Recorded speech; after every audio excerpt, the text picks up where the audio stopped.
Thank you. ఈ ఊరు మాత్రము అసలు ఏలేట్, అసలు మ్యాడ్ మ్యాక్స్ ఇండియన్ వర్షన్ తీయచ్చాడ ఆడ తడిపి ఏడుకొచ్చేలోపల పక్క ఎండిపోయిన. So hi friends, good morning, welcome back to our channel. Present time వచ్చి 7:45 అయితే అవుతుంది. ఇంకా చలి మాత్రము భారీగా ఉంది. సో మనం అయితే ఇప్పుడు తనోత్ మాత టెంపుల్కి అయితే వెళ్ళబోతున్నాము. ఇది ఆల్మోస్ట్ 120 నుంచి 130 కిలోమీటర్లు అయితే వస్తుంది. అక్కడ దగ్గరలోనే లాంగే వాలా కూడా ఒకటి ఉంది, వారు మెమోరియల్. ఆ రెండు అయితే చూసుకుని వద్దాము. పూరా ఆయేగా, పూరా దునియా ఆయేగా ఇస్మే. ఏంద్రా నాయన స్కూల్కి పోతున్నావా ఏంది నువ్వు? పూరే పిల్లోడుగా చిన్న పిల్లోడు ఓడు కూడా గుర్రం ఎక్కున్నాడా. రోడ్డు మాత్రం ఎక్సలెంట్గా ఉంది. పెద్ద జనాభా లేదు కదా, ఊళ్ళు ఏం లేవు కదా. ఇక్కడ ఇంత మంచి రోడ్డు వేయడం దేనికంటే ఇది యాక్చువల్లీ జనాభా కోసం కాదు, బార్డర్ సెక్యూరిటీ ఫోర్స్ వాళ్ళకి. వీళ్ళు మిలిటరీ వాళ్ళు బార్డర్ని ఈజీగా రీచ్ అయ్యేదానికి ఈ విధంగా అయితే మనకి వేసుండరు రోడ్డు. అందుకే మనకి పెద్ద ట్రాఫిక్ కూడా ఏం లేదు, ఒక్క చలి తప్ప.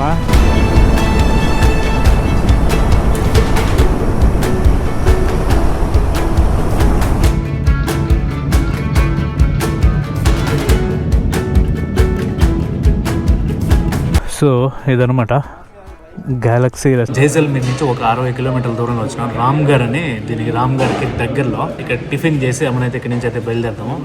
నాకు చలికి కావాలా అంటే చలికి గాలికి వచ్చిన టైంకి తలనొప్పి వచ్చేసింది, బాగా తలనొప్పి వస్తూ ఉంది. అందుకని అయితే ఆపేసిన, కొద్దిసేపు ఆపి అమ్మనైతే మళ్ళీ కొంచెం సేపు అయిన తర్వాత బయలుదేరుదామని. చాలా రోజుల తర్వాత ఒక పోహా అని కనిపించింది, వెంటనే అయితే ఆర్డర్ ఇచ్చేసిన.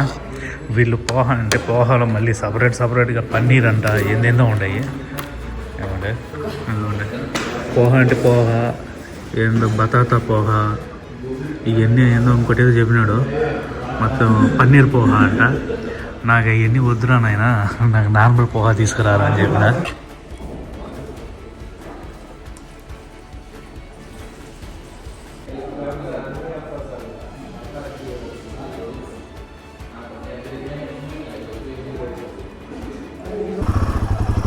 Okay bye.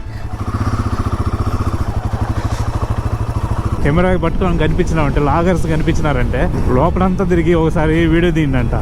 నాకు టైం అయిపోయింది, నేను పోవాలరా అంటే ఒక 5-10 నిమిషాలు కేటాయించండి రా మాకు అవసరం అంట. రిటర్న్ వచ్చేటప్పుడు అయితే తీస్తానని అయితే చెప్పిన. సో ఇక్కడ నుంచి ఇంకో ఒక 60 కిలోమీటర్లు అయితే ఉంటుంది తనోత్ మాతకి. ప్రజెంట్ 9 అయితే అయింది. మీరు చూడండి ఎన్ని ఉన్నాయో ఇక్కడ యుద్ధ ట్యాంకర్లు, ఒకటే అటు ఇటు తిరుగుతూనే ఉన్నాయి.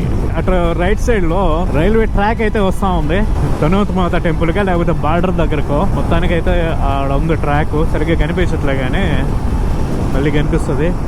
ఇక్కడ మొత్తం ఎడారి అట్మాస్ఫియర్. ఇది పెద్ద పెద్ద చెట్లు అయితే ఏం కనిపించట్లే, మొత్తం అన్ని బుడ్డ చెట్లే. గొర్రెలు బాగుంది. దీని కథ ఏందో అట్లా చూసుకున్నాం.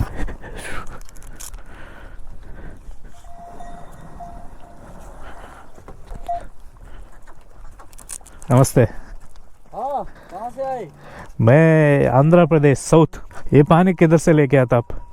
ये आगे ट्यूबवेल మోటర్. అచ్చా, ఈడుండి గొర్రెల్ని మేపుకునేదానికి ఈడున్నారు అడవిలో. అట్లా మేపుకునేదానికి మళ్ళీ ఊరల్లో తీసుకురాకుండా వీటికి ఇంకా నీళ్ళ కోసము దీన్ని ఒకదాన్ని ఏర్పాటు చేసుకొని దీంట్లో అయితే ట్యాంకర్తో నింపి ఏడైతే పెడతా ఉన్నారు. బాగుంది ఇది సంగతి. చలి మాత్రము తగ్గట్లేదప్ప, అట్లాగే ఉంది. పని పెంచిన దూరం బాగుంది. ఇది రోడ్డు మాత్రము ఉంది బాగా. ఇది మాత్రం హైలైటెడ్ రైట్ సైడ్. ఇది ఒక డ్యూను. ఈ డ్యూన్ మధ్యలో నుంచి అయితే పోతాం ఇప్పుడు మనం. ఆల్మోస్ట్ సూపర్ అసలు ఇది డ్యూను. ఇది చూడండి, ఇసుక జరిగి రాకోకుండా మళ్ళీ రోడ్డు మీదకి రిటైనింగ్ వాల్ అయితే గట్టి పెట్టినారు అటు ఇటు, లేదంటే ఈ రోడ్డు బూడిపోతుంది. అది జరిగి వచ్చి గాలికి కొట్టుకొస్తూ ఉంటుంది కదా కొంచెం. బా వంటి క్యామెల్ సఫారీ, జీప్ సఫారీ. ఈ ఊరు మాత్రము అసలు ఏలేట్ అసలు. హలో నమస్తే. ఇల్లు చూడండి, ఏదో ఊరు ఇది, రణవంట.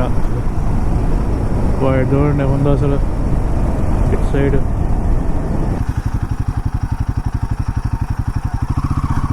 బాయ్. ఇదిగోండి మనం అయితే తనోత్ మాత టెంపుల్కి అయితే వచ్చేసినాము. ఠీకే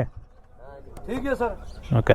ఎందుకంటే మనం అయితే టెంపుల్ దగ్గరికి వచ్చినాము. నాకు తెలిసి దీని స్టోరీ అందరికీ తెలిసే ఉంటది, అయినా ఇంకోసారి చెప్తా. ఈ తనోత్ మాత కథ ఏంటంటే, చాలా కాలం క్రితం రాజస్థాన్ లో మహమ్మద్ జీ చరణ్ అనే ఒక వ్యక్తి ఉండేవాడు. అతనికి పిల్లలు లేకపోవడంతో చాలా బాధపడేవాడు. అతను హింగ్లాజ్ మాతని భక్తితో పూజించేవాడు. ఈ హింగ్లాజ్ మాత ప్రెసెంట్ మనకి పాకిస్తాన్ లో అయితే ఉంది. అలా ఒక రోజు కల్లో హింగ్లాజ్ మాత వచ్చి అతని ఇంట్లో కూతురుగా పుట్టడానికి అయితే అంగీకరించింది. అలా ఆ ఆశీర్వాదంతో మహమ్మద్ జీకి 7 కూతుళ్ళు, ఒక కొడుకు అయితే పుట్టారు. వాళ్ళలో ఒక కూతురే ఈ తనోత్ మాత అన్నమాట.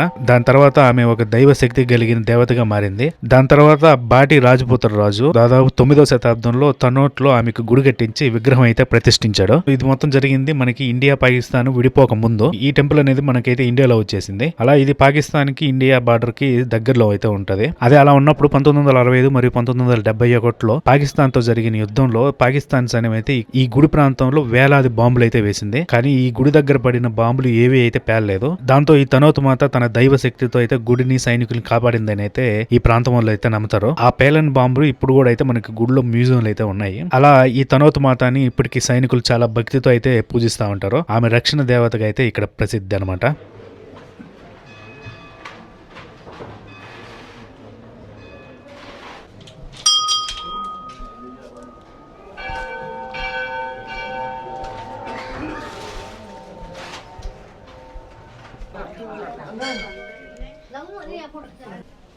చాలా బాగుంది.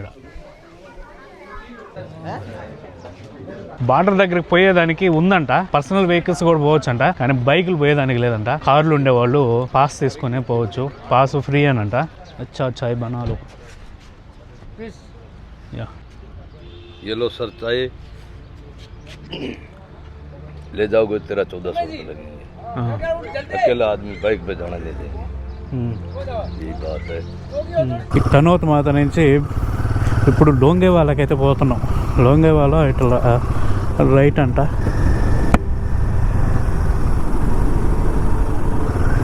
లోంగేవాల 39 కిలోమీటర్లు, సాము 150, ఉన్నాబావు 311. అది కూడా బార్డర్లో ఉంటుంది ఊరు.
Oh God, ఎక్సలెంట్ అసలు ఇది. ఇటు సైడ్ మాత్రం బండి పోతా ఉంటే బండి పోతా ఉంది, బాడీ ఏదో ఉంది దీని మీద అంతే. లోంగేవాలాకైతే వచ్చినాము. లోంగేవాలా వార్ మెమోరియల్. ఏంది ఇన్ని బళ్ళు ఉన్నాయి ఇక్కడ?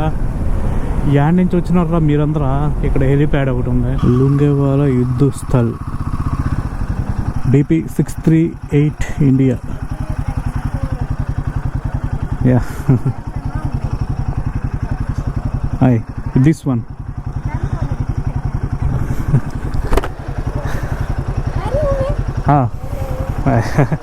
Where are you from?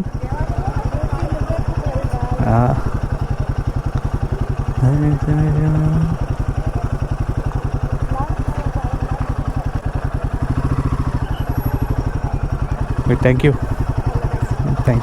Bike parking किधर? बाइक का पार्किंग उधर ही ना? अच्छा, ये मेरा इन्हीं कार ढूंढा ये रहा.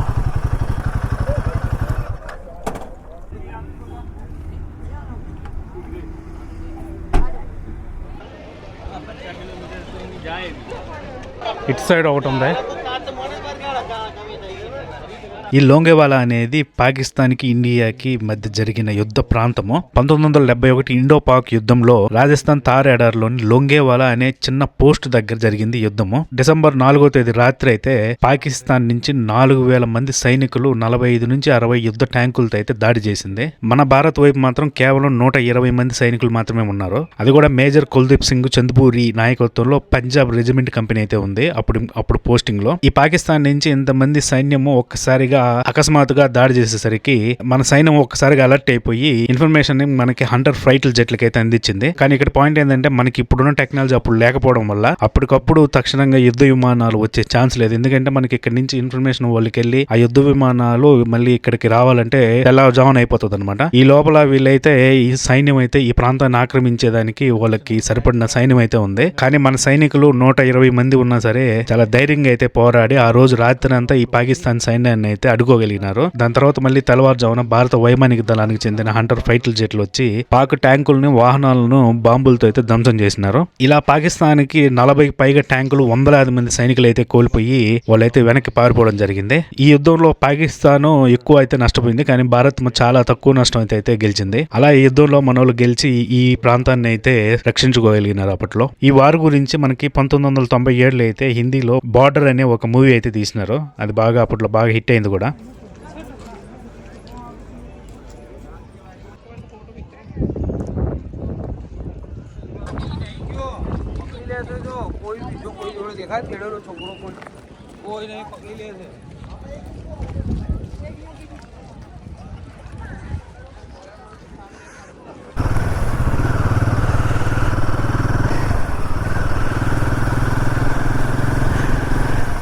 ఇక్కడ వీళ్ళు ఈ ఏరియాని చూసేదానికి వీళ్ళు మిలిటరీ వాళ్ళు అయితే వచ్చినారు మిలిటరీ వెహికల్స్లో. ఈ రోడ్లు ఈ వాతావరణంతో mad max Indian version తీయచ్చాడ. Banda 37, లోంగేవాలా 21. మనం ఇప్పుడు ఆడ నుంచి వచ్చినాము. అబ్బా ఇది హైలైట్ రోడ్. ఇంకా ఎడదాకా తెల్లంగా ఉంది, ఆడ నుంచి నల్లంగా ఉంది.